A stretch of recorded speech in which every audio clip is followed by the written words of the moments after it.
Hello folks, welcome to my review of the KGM Torres EVX. This is the electric version of the KGM Torres, which is also available in petrol mode.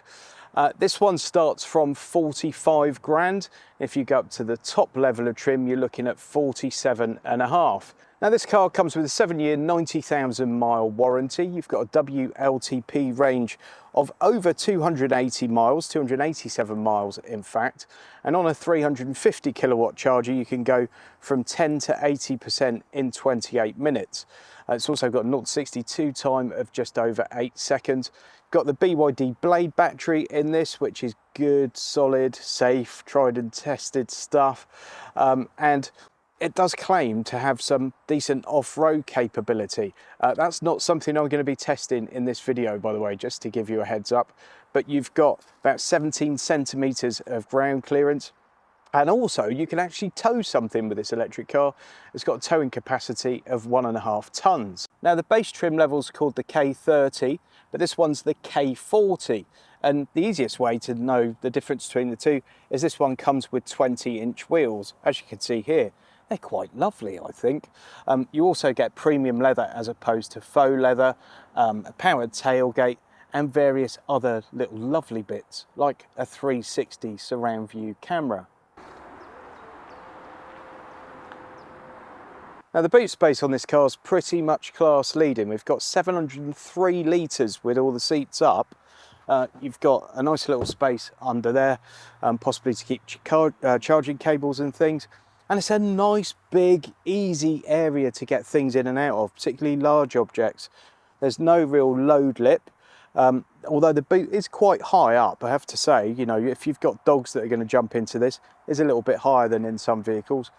But it's a bit of a dream for getting in big, heavy objects. So it's a massive win from me. And I think really you're going to struggle to find a better boot on an electric SUV at the moment. Okay, let's take you through the front cabin. The first thing is we've got two 12.3-inch screens here, one for the infotainment system and the aircon controls and everything else, and one for your driver information display. The driver information display one is fine. It's got all the information you need, but the design could be a lot better. It could be more aesthetically pleasing, it could be a bit clearer. I think they've used a fairly busy background and some dark text, and it's not always the easiest thing to read while you're on the go. But the important bits are straightforward enough, speedo, etc. On to the main infotainment screen. I'm not in love with it. The menu system seems straightforward enough, but it's not, I don't know, super intuitive. It feels like it needs a little bit more design time, and it is a wee bit laggy as well. Luckily you've got Apple CarPlay and Android Auto, but they are both wired, not wireless, although you've got a wireless phone charger in here. So what happens 9 times out of 10 is my phone sits plugged into this in the wireless phone charger, which is, you know, something that happens sometimes. The menu you find yourself in more often than not is the vehicle settings and your driver assistance features, and you go in there to turn a lot of them off every time you get into the car because they are very distracting, I find. A lot of cars have these driver assistance systems now that come on straight away, and you have to go into the menus to turn them off, thanks Euro NCAP. However, even as intrusive as some of them can be in other cars, I think this one takes a little bit of a level up. They're really in your face and annoying. So the first thing I do when I get in the car normally is turn them off. I'm going to leave them on in this video, by the way. Sat-nav system's quite good, no real issues with that. And the aircon controls are all based on the screen. That's only a problem when you're in Apple CarPlay, because you have to kind of come out, adjust the aircon, and then go back in.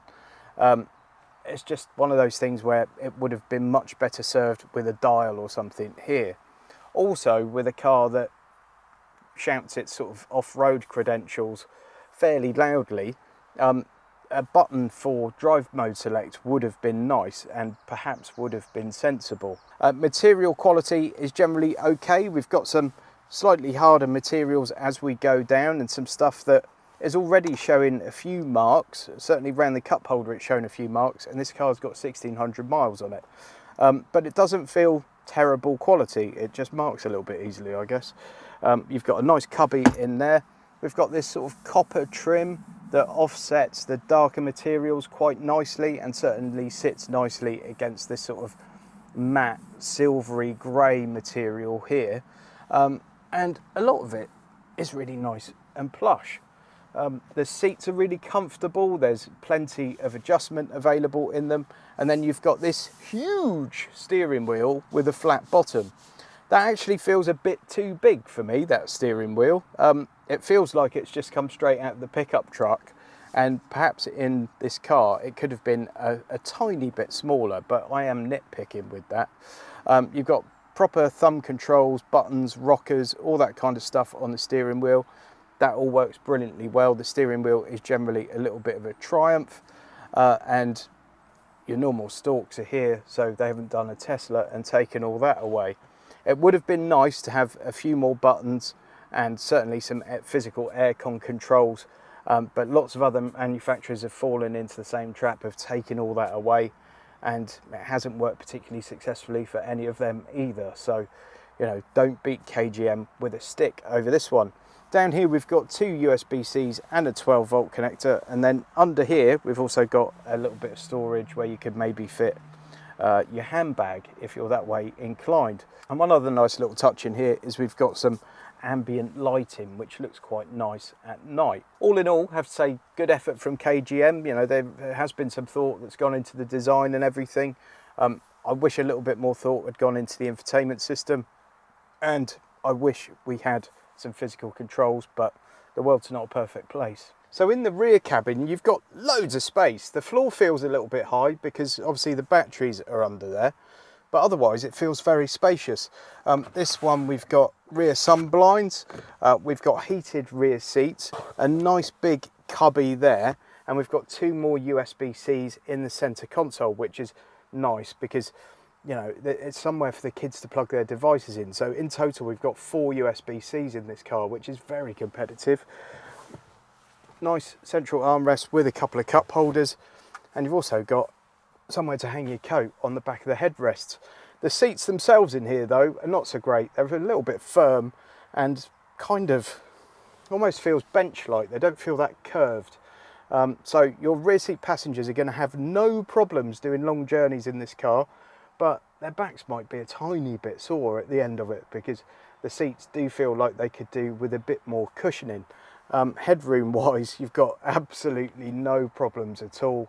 I think you'd be fine in the back of this car at about 6'4", in all fairness. It's that generous. And if we're going to be ultra critical, we could say panoramic sunroof would have been nice in here, but generally speaking, it's a really good rear cabin. So on the road, this car's a little bit of a mixed bag, and it's certainly not without one or two frustrations.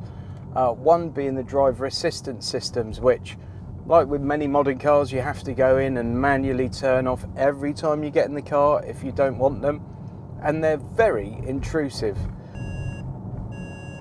Here's one now, and that, folks, is going to tell you that you've wandered slightly over the speed limit, and that's how it does it. But it's very sensitive. It does it just as you get over the speed limit, and to my eyes it's more of a distraction than a help.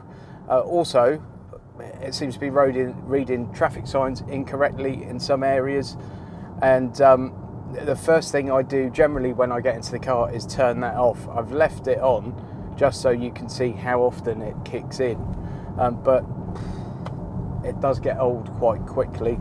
But as I said, it's not unique to the KGM Torres. Euro NCAP rules, the rules of safety, dictate that we now need to be distracted as much as possible when we're driving. In terms of the rest of the drive, the acceleration's good. One of the main problems with the petrol version of this car is actually the powertrain. It's just not very good. I didn't particularly like the combination of the engine and the automatic gearbox. And of course in this, it's electric, so that's one of the big issues I had with the petrol version. Immediately sort of wiped out because this one's electric. They're using a tried and tested powertrain from BYD batteries. It's beeping at me now for some reason. I've got absolutely no idea why. But it's nice and smooth. Acceleration's there when you need it, 0 to 62 time just over 8 seconds. What it can do though is the acceleration can be a tiny bit sort of delayed, and then when you do accelerate, sometimes you'll find the front wheels, or possibly all the wheels, struggle to get a little bit of traction. And then obviously when the traction comes in, you might get a little bit of torque steer. So it feels like some software adjustments might be required to get the absolute best out of this drivetrain, but the drivetrain itself seems sound enough. The steering feels generally okay. It's light, it's nimble enough, but it can feel a little bit vague at times, I have to say. And certainly if you try and take a corner with a wee bit of speed, let's say it doesn't feel quite at home. But would you expect an SUV of this size to feel at home cornering at speed? Probably not. Now it's an electric car, so no great surprise that it's very quiet, generally speaking, on the road. There are certainly cars that have better cabin insulation than this one, but this is certainly a decent effort. You will hear the that kind of ghost noise emitted by EVs when you're at low speed, but if that stops you running over a pedestrian, then it's not a bad thing, is it? One slight annoyance with this is the gear selector. It's a tiny bit inconsistent. When I say gear selector, I obviously mean drive selector, because there are no gears. When we first start the car up and you go into drive, you just click down once into drive. If you wanted to go into reverse, you would just click once to go into reverse. However, when you're currently in drive or reverse, to go to the other one, you've got to do 2 clicks. It's beeping again. That seems common sense enough, and it would if it were on a traditional lever. But when it's on a little kind of micro switched thing, it doesn't feel that natural. It feels like you should either have to double click all the time, as you would in something like a Volvo, or you should just do it once all the time.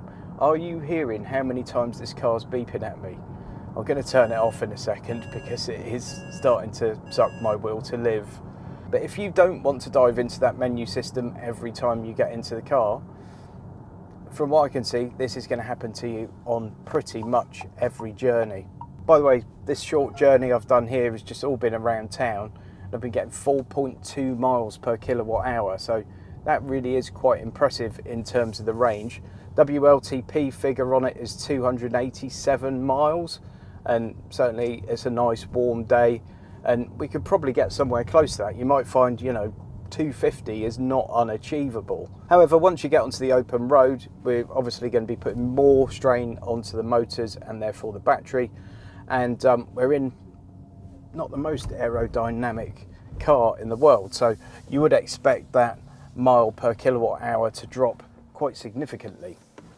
Now folks, I'd really been looking forward to getting my hands on the Torres EVX, because the Torres is a car that as soon as I saw the initial photos for it, I just wanted to test one because I thought it looked great.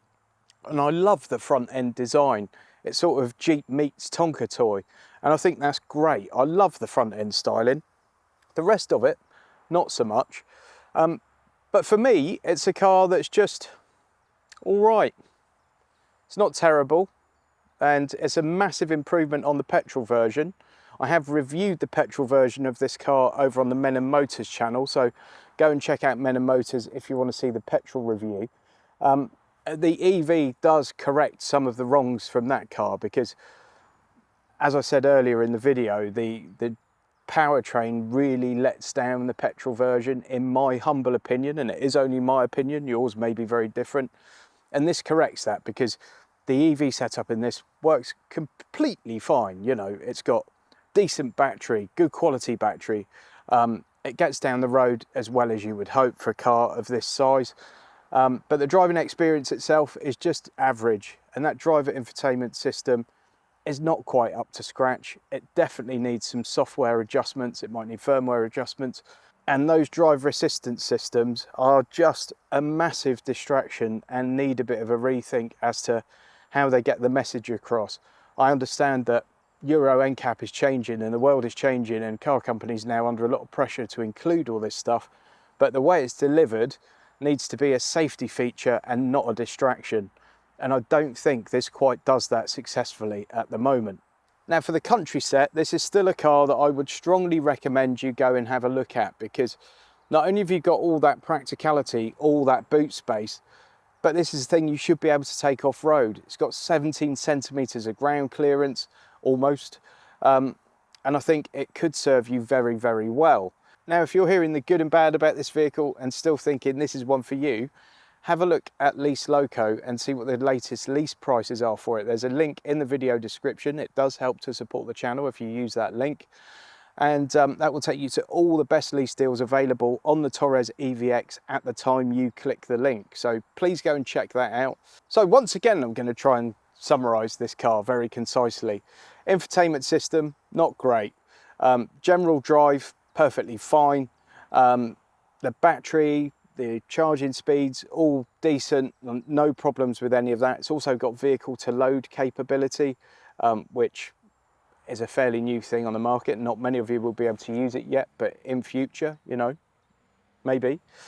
It's got a great warranty, but if I'm looking for a car just for town use and motorway use, etc., like I'm not going to do any off-roading in it, I'd certainly be looking at cars like the 𝙇𝙄𝙁𝙁𝙄𝙇𝙄𝑗𝐼𝑎𝑐, Nissan Ariya, Tesla Model Y.